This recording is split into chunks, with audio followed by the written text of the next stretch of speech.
à tous, c'est votre rendez-vous santé avec la pharmacienne 2.0. اليوم جيت نهضر لكم على les vergetures. Donc qu'est-ce que les vergetures? Donc les vergetures c'est des cicatrices. Pourquoi? Parce qu'on a une distension de la peau.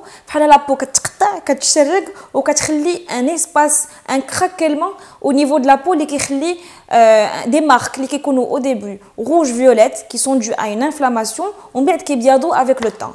Donc, à quoi c'est dû? Donc, il faut d'abord savoir que la peau fait des fibres élastiques et de collagène. Par exemple, la peau on va avoir un étirement de la peau qui se fait grâce à des fibres élastiques. Dans le cas des vergetures, on a un problème de la production des fibres élastiques. La peau ma dû à la perte d'élasticité au niveau de la peau. Donc, donc, quelles sont les choses qu'on peut faire pour prévenir les vergetures? On va d'abord faire un point sur les causes des vergetures. Donc, on a que quand on a un excès de poids d'un coup, ou là, une prise de poids, ou là, une diminution de poids qui est brutale, la peau va le changement au niveau corporel, ou les vergetures dues à la pression qui est exercée sur les fibres élastiques et sur l'épiderme, et du coup, la deuxième raison, c'est une cause hormonale. Donc, quelle est l'hormone qui est directement en lien avec les vergetures? C'est la cortisol et non pas la cortisone avec ONE. Donc, la cortisol, c'est une hormone qui est produite par les glandes surrénales.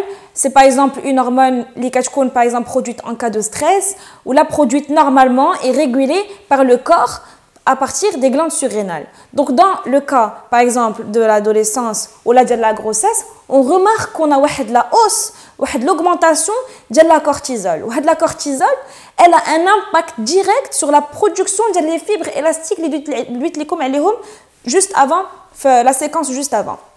Donc, la cortisol, ou la production des fibres élastiques et fibres de collagène, donc l'élasticité aussi. Donc au niveau de la peau, ça se ressent par un craquellement, par une rupture, par des vergetures. Juste une petite parenthèse par rapport aux gens qui utilisent des traitements ou des crèmes à base de corticostéroïdes sans avis médical, sans ordonnance, sur une longue période.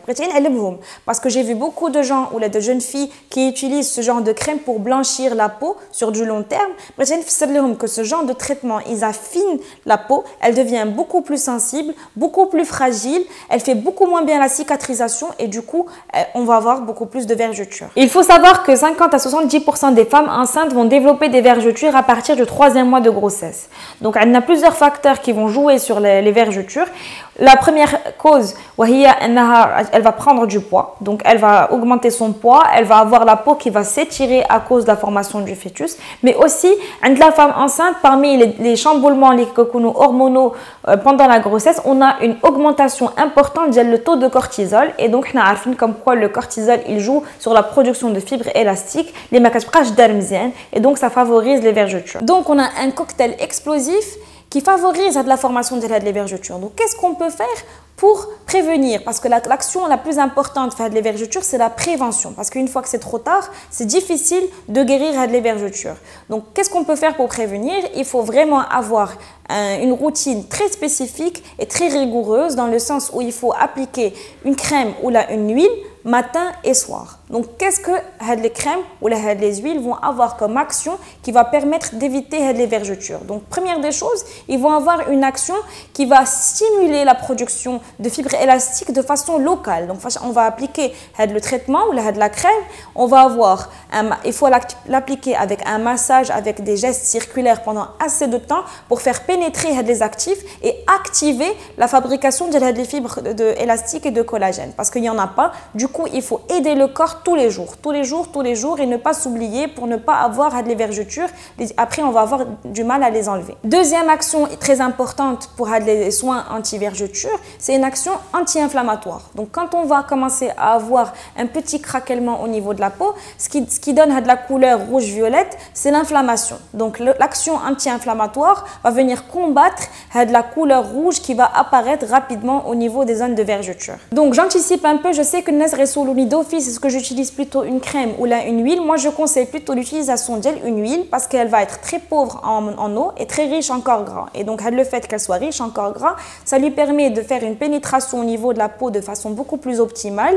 Et donc on va avoir une action émolliente, adoucissante, beaucoup plus intéressante. Et en plus, c'est beaucoup mieux pour faire un massage. Donc on va aller plutôt sur des huiles végétales bio plutôt que des huiles minérales, la paraffine. Donc on va aller plutôt sur des huiles qui sont à base d'huile d'avocat, d'huile d'amande douce et d'huile d'argan. Autre conseil, on va faire un gommage au minimum 2 fois par semaine de la zone avant d'appliquer l'huile. Donc le fait d'enlever la peau morte, ça améliore la pénétration de l'huile à ce niveau-là, donc ça va avoir une meilleure efficacité. Deuxième chose, on va éviter l'exposition au soleil de les zones concernées parce que le soleil ça assèche et du coup le fait que ça soit asséché, ça favorise la formation des vergetures. Je ne pouvais pas parler de traitement anti-vergeture sans parler de l'huile Bee Oil. Donc l'huile Bee Oil, elle fait le buzz dans le monde, c'est la numéro 1 pour les vergetures et les cicatrices. Donc je me suis penchée sur sa composition et j'ai vu que FIHA a des huiles végétales et synthétiques qui sont greffées d'actifs. Donc quels sont les actifs? C'est principalement des huiles essentielles à base de lavande, de camomille et de romarin, mais aussi de rétinol qui lui donne de l'action anti-âge qui est dite par le fabricant de Bee Oil. Je voulais juste vous rappeler, vous femmes enceintes, que l'utilisation des huiles essentielles est interdite pendant le premier trimestre de grossesse. Donc l'huile, comme une autre huile qui contient les huiles essentielles, sont à commencer à partir du 4e mois de grossesse. Je vous rappelle aussi qu'il y a une liste noire d'huiles essentielles qu'il faut absolument éviter pendant toute la période de la grossesse. On va vous une image à la fin de la vidéo. Voilà, j'espère que maintenant vous savez tout sur les vergetures et je vous dis à très bientôt pour votre prochain sujet.